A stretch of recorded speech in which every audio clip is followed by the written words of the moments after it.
ও গেদুরা, আজগো মুই চললেছি বানুরিপাড়া কুড়েঘর রেস্টুরেন্টে সমেতকার আবহাওয়ায় ঘুরতে।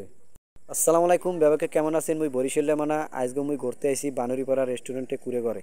তা আজগো মুই দেখামু আমনেগো এইখানকার পরিবেশের কথা কইয়ে কোনো লাভ নাই। আসলে যেদিকেই তাকাইতে সেদিকেই ফুলটুস আর ফুলটুসি দেখতে পাইতেছি।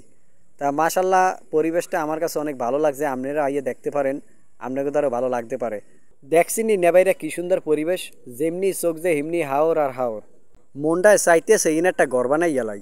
হাই, মুই বরিশালে মনা। মোর ভিডিও যদি আপনাকে তারে ভালো লাগে তাহলে লাইক কমেন্ট শেয়ার করে পাশে থাকবেন।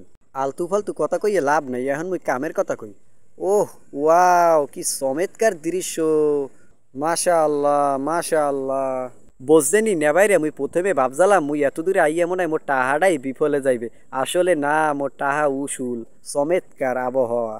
আমনেগো খাবার দাবার বসার এখানে সুব্যবস্থা সবকিছুই আছে। এই হিন্দে যদি একটা ছবি তুললে আপনারা পোস্ট করেন মুই কুয়াকাটা আছি অথবা কক্সবাজার, হ্যাঁ যে কেউই বিশ্বাস করতে হইবে। জায়গাটা ছোট হইলে কি হইবে, সত্যি দেখতে অমায়িক দৃশ্য। এই সৌন্দর্যই সৌন্দর্য না, আরো কয়েক গুণ সৌন্দর্য সন্ধ্যার পরে এমনিতেই বাইরে যায়। তা আমনেগো দেখতে হইলে অবশ্যই এইখানে আইতে হইবে। তা মুই বরিশালে মনে আজকের মতো বিদায় নিতে আসি। তা আবার পরবর্তীতে নেক্সট ভিডিওতে দেখা হবে। বিদায়, আল্লাহ হাফেজ।